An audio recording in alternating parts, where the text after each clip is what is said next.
coal-fired cocks. But President, I'm right down to my last pair of socks. I don't drive on Sundays and I don't watch TV. My furnace thermostat is only set for 63. I brush my teeth by hand to save electricity. I really am glad to be here. Thank you very much, Energy Club, for being your first speaker. What an honor, huh? I get to speak on whatever I want to talk about. That was my assignment. So I tried to pick something that I thought would be, hopefully hold your interest anyway. I know most of you are here for the pizza. It's okay. I'm not insulted. That's fine. But I do want to say that a couple of disclaimers to begin with. What you're going to hear tonight are my opinions. Okay, it's me. This is not endorsed by CAR, by UK, by the YMCA, the ASPCA, anybody. This is my opinions. Okay, so that means you may not agree with me. It's fine. I'm not going to take it personally. Okay. If you don't agree with me, it means you're thinking about it anyway. But I would ask that actually, if you're going to disagree with me, disagree for valid reasons, not because of some blog you read or something you heard on the radio. You know, think about what your opinions really are, because they do matter. Because you know, I'm on the way out as far as society is concerned. You're on the way in. Okay, I'm trying to fix the problems that my parents' generation messed up. You got to fix what my generation is messed up. Okay, so without any further ado, let me go ahead and get started. I'd like to begin with this graph. If any of you have taken or heard me speak before, I always start with this graph because I think that every American needs to see this. Unfortunately, most people don't really care. But what this is a snapshot of our insatiable appetite for energy. It's data collected by the Energy Information Agency. This is your tax dollars hard at work. The data on this side is actual historical data, and these are projections looking out for 25 years. The top line here is liquid fuels, so that would entail things like mostly transportation fuels, gasoline, diesel oil, jet fuel, things like that. That means that everything down here is primarily dealing with electricity, the other primary source of energy that we use in our daily lives. Except for natural gas. That also included in that is natural gas for home heating and cooking and industrial processes and things like that. So if you want to think about it, this is transportation and this is electricity. Now, there's something unusual about this data. It's from 2006. I did that on purpose. This data doesn't exist anymore. EIA updates their data annually, and when they do, they basically wipe out all the projections and paste their new projections on top of it. However, in 2006, I saved the data because I saved it for tonight, because I knew that one day I would have a point, I would have the opportunity to make a point, and here's the point I want to make. Took that exact same data, plotted it in these solid lines, okay? So the dashed lines would be the updated version, hot off the press, as of, this is the most recent data that they have projected. So the liquid data has changed very significantly from the 2006 data. So before we talk about the differences, let's get rid of the similarities, okay? You can see that the hydro for electricity is unchanged. That's because we've pretty much dammed up everything we're ever going to be allowed to dam up, so there will be no more appreciable use of hydroelectric power in the United States for any time into the foreseeable future. Nuclear is unchanged, and there's a number of reasons for that, and we'll get into that in just a few minutes. The other ones are quite a bit different. You could see that we are using much less, and the projected use is much lower than what it was ever going to be into the future. So we're going to be using less of everything with the exception of one, and that is renewables. Now, I want to ask you a question. This audience participation here. What do you think the two events that took place, in my mind, that caused this radical difference in our energy consumption? What is different? What happened between 2006 and 2009 to affect this?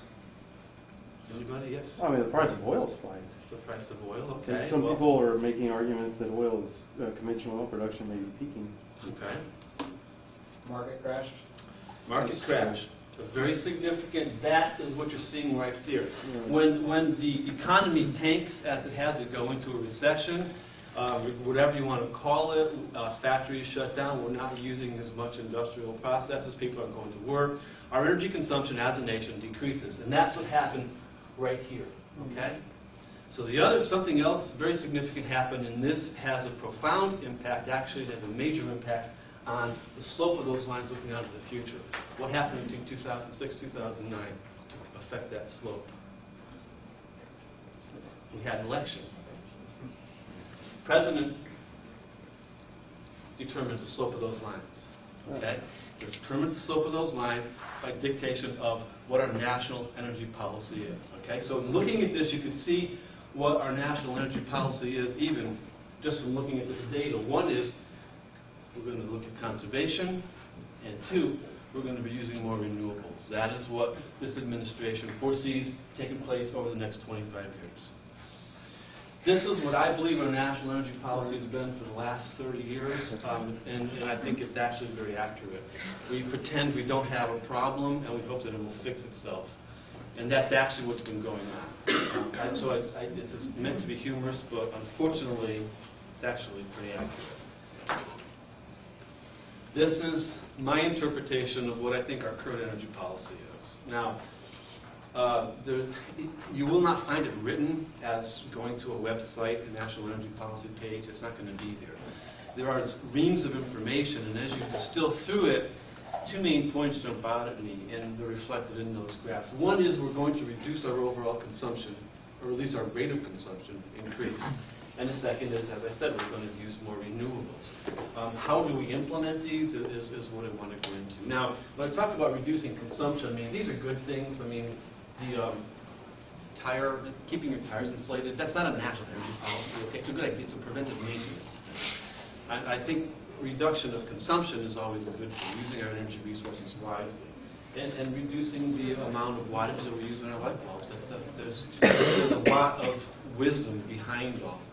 So that's not what I'm talking about, okay? Because those are just kind of living practices. That's lifestyle choices. What I'm talking about, as a nation, making a conscious decision to use less electricity or use less energy in all aspects of our life. So how do you implement these policies? And really it comes down to this.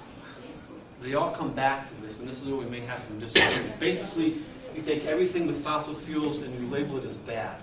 You take everything with renewables and you label it as good. And that is the thesis from which you make your judgment decisions on how you enforce this policy. What's really going on is that these cannot compete. There is absolutely no way that renewable energies can compete on a level playing field. So you basically make the playing field unlevel. You set the bar higher for fossil fuels. You make them artificially more expensive, and by doing so, you're encouraging the use of renewable resources. Because the reality is the capital costs, levelized capital costs for all forms of renewable energy, with the exception of maybe one, biomass, is that they absolutely cannot compete with the conventional ways we have of generating our electricity. Here's conventional coal. These are natural gas processes here. Natural gas with a very historically low natural gas price, which who knows what it will be 5 years into the future, but right now we're paying $4.60 a therm for natural gas, unheard of. But projections are that it's going to stay around that price for the next 15 years. Do you have a question? I'm just curious, what is like fixed O&M, variable O&M, transmission? Well, what they've done here is the Institute for Energy Research is they've taken these various forms of energy, and there's really 4 different components for they've taken, if you want to install something in 2016, and you start this, actually this was in 2008 when they put this out, using $2008, what is it going to cost you to put in photovoltaic solar? Right. Well, your capital cost is going to be by far the overwhelming majority. You're going to have very little fuel costs